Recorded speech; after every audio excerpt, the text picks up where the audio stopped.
சொல்லியிருக்காரு. ஸோ பொதுவாகவே ஒரு வருடம் ஆரம்பிக்குது, ஒரு வருடம் தொடங்குது அப்படின்னும் பொழுது ரெசல்யூஷன் அப்படின்றத எடுப்போமா? எந்த மாதிரியான ரெசல்யூஷன் எடுப்பாங்க அப்படின்றத முதல்ல பார்க்கலாம். என்ன மாதிரி ரெசல்யூஷன் எடுப்பாங்க அப்படின்னா, என்ன பொறுத்த வரைக்கும் ஜிம்முக்கு போவாங்க. மோரோவர் அதிகபட்சம் பாய்ஸ் என்ன யோசிப்பாங்க அப்படின்னா, எப்படியாவது உடம்ப ஏத்திடணும், எப்படியாவது ஜிம்முக்கு போகணும், எப்படியாவது ஹைட் ஆயிடணும் அப்படின்ற மாதிரி ஒரு பிளான் இருக்கும். ஃபர்ஸ்ட் டேவே நீ வெயிட்ல கை வைக்கலாமா?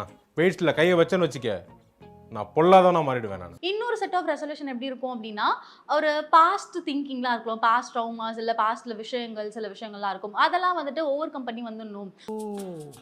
நீ அப்படி வரியா?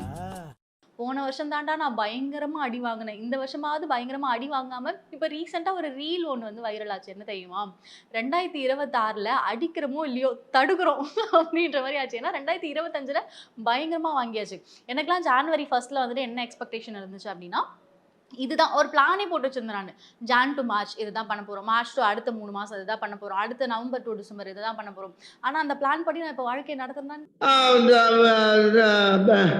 இல்ல. நான் வந்து இங்க சென்னை வருவேன்றதே பிளான் கிடையாது. பாண்டில ஏதாவது ஒரு விஷயம் பண்ணணும் அப்படின்ற மாரி ஒரு தாட் ப்ராசஸ்ல தான் நான் போயிட்டு இருந்தேன். திடீர்னு எதுக்கு இங்க வந்தேன்? எப்படி போச்சு? அப்படிலாம் தெரியல. அண்ட் தென் ரெசல்யூஷன் அப்படின்னு வரும்போது ஒரு நல்ல பழக்கங்கள் அப்படின்ற விஷயத்த தான் நம்ம உள்ள கொண்டு வருவோம்.